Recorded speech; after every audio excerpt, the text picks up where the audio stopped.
Hey, what's going on, everybody? So this is a bit of a different video. I need your input on something. I need your help because in preparation for a video that you all voted on, I either got screwed or made a mistake or something. I'm not sure what to classify it as, but I need your input on something. So let me give you a bit of context here. So a little while ago, I put up a poll on my YouTube channel asking you guys what tech video you'd want me to do next. And there were a few ideas like Mac user switches to Windows. Fortunately, that didn't win. The one that did get the most votes was me restoring a 2006 MacBook Pro, the first generation MacBook Pro. And I actually really like this idea. I was glad that it won because I don't have one of those in my collection. I don't have a first gen. I have no generations of MacBook Pros from that era. All I have are the Retina display models and a couple older MacBooks when they switched to unibody. But I didn't have a first gen in the collection. So as soon as I saw that one, I hit up eBay, Facebook Marketplace, all these different places to try to find a first-gen 2006 15-inch MacBook Pro. And I found some. I actually found two being sold at the same time, and they were photographed individually from each other, but I bought them because they looked like they were in good shape from the images that I saw. Everything looked good. It was a fair price. I bought them. Then they showed up. And I don't know if you can tell by this video, but one is a little bit bigger than the other, and there's some other things different between these, and this is where this video became necessary. So what actually ended up happening is I now own a 15 and a 17-inch model because when they were photographed separately, you don't have scale. Now that I have them stacked on one another, it's pretty apparent that one is bigger than the other. On top of that, these are not 2006 models. They're from 2008, which comes with some benefits like better memory, 64-bit capabilities, a better processor, better graphics.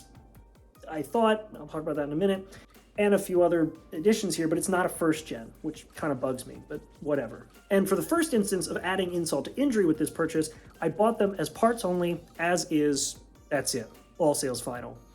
So now I'm stuck with a 15 and a 17-inch, and purchasing these devices was a majority of the budget. So all I have left is the budget to buy the repair parts for these devices, which is why I need your input. But before you go leaving comments, letting me know which one you want me to restore, I want to give you context on what they're going to need first, because there's some other things that add more insult to injury. So I'm going to spin the camera back around and go over both of these. Once I'm done and you know their condition and roughly what it'll be to restore them, then leave your comment down below. So right off the top, we have the 15-inch model. This is the most common model, and physically it's in decent shape, though it doesn't have, as you can see by the sliding, it doesn't have its rubber feet, and it also does not have a battery, but that's the least of its problems. So when I got it, one of the first things I tried to do was check on if it had a boot volume. I plugged it in, tried to check. It doesn't have a boot volume. It does have a hard drive, but there was a bigger issue. You're going to just plug it in here so we get power.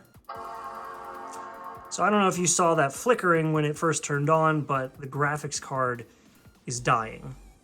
So that means it needs a brand new motherboard. Also, the previous owner had Clover on it. Yep, there's the striping. So yeah, this needs a whole new board, and somebody put Clover on it, and I don't know how to remove it. So the pros of this MacBook Pro is that it doesn't need any cosmetic work. If I can find the feet for it, I'll put those on, but otherwise it doesn't really need them. And that's pretty much where it ends. It needs a brand new battery. It's also going to need an entire motherboard, which sucks. So altogether, I'm looking at probably about $300 for a full repair of this device because I have hard drives lying around I can slap into this. I even have SSDs I can slap into this, so that's not an issue. But boards, especially for models that aren't made anymore, are getting less and less common, and that's going to be a pain in the ass to find. And then I'm going to have to swap it all in. So the condition of the 15-inch, we're going to need a motherboard. We're also going to need a battery. And if I can find the feet, that'll be nice, and fix the boot volume. That's the condition of the 15-inch model. Now the 17-inch model is a different story. It actually has feet, so it doesn't slide around, which is nice. Shut up. And it has a battery that is actually functional. So I'm not gonna lie, I actually have been playing with this one a little bit, and I discovered it actually came with Apple's high-res 1920 by 1200 display. I already set it up, it's got the latest software on it, and everything. So I was very impressed. In fact, the previous user even put a solid state / hard drive hybrid drive in here. So in general, it performs pretty well with one exception. And that exception is the fact that it only has 2 gigabytes of RAM in it, which I didn't think would be a big deal. In fact, it came this way with just 2 gigs of RAM in it. And I figured, no big deal. I have some RAM lying around. I'll just slap that in. But when you do, it beeps at you. And then I realized that because this thing is so massive, the chassis and motherboard flexed, breaking one of the RAM slots. So it only accepts 2 gigabytes of RAM, and if you put another RAM stick in it, it sees it as an error and won't use it.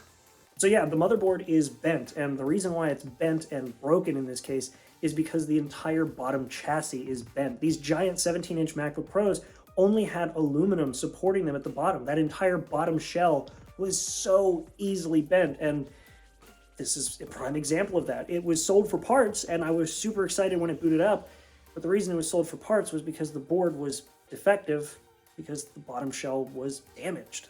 You can get a feel for how bent this is. Like, there's a buckle there. This bit is just lifted away from the chassis.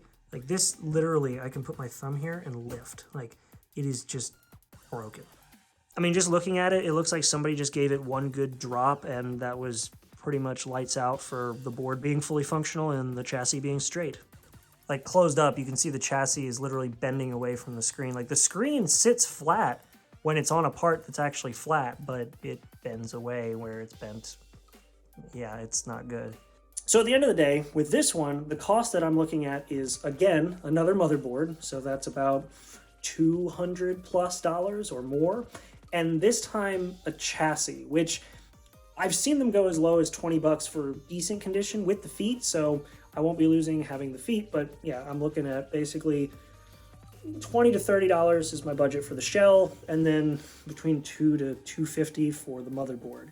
Not exactly what I was hoping for when I bought these. I was hoping it would be something simple, but that's where we're at. So unfortunately, this stuff happens more often than you think when you do what I do and just buy a bunch of old Apple stuff as parts and hope that it's the right thing and that it'll work. But I was hoping this would be a little different. It wasn't, but now that you guys know exactly what's wrong with these 2 MacBook Pros, let me know in the comments what you guys would like me to restore. Which one would you want me to restore? I personally like the idea of restoring the 17-inch because it has that high-res display. It's the better version from 2008. I wanted to avoid 2008, though, because those were notorious for having graphics card issues, and that's what's wrong with the 15-inch, and having to get the upgraded graphics for the 17-inch just means that I'm buying a board on a ticking time bomb, and it would need the chassis swapped, which chassis swaps on those are difficult for me, but they're just not fun. The 15-inch is more common. It's not as upgraded. It's not as fancy. It still has the older low-res display, but it's also going to be easier because I just have to swap a board and a battery. And batteries are expensive, though. So I could think myself to death about this. Just let me know which one you all would want me to restore, because at the end of the day, I'm making this content to entertain you guys, and it's something I really want to do. And having either of these in my collection in working form is going to be fun. And who knows, if you pick one, I'll restore it, and maybe sometime down the road I'll restore the other one when I have a bigger budget for a different video. But that's it. Hopefully you guys will lend some aid for me and give me some ideas, give me which one you want. Thanks for watching. Make sure to like and subscribe so you don't miss when I do restore whichever one you all pick. And I'll see you guys in the next video. Make sure to be there and have a good one.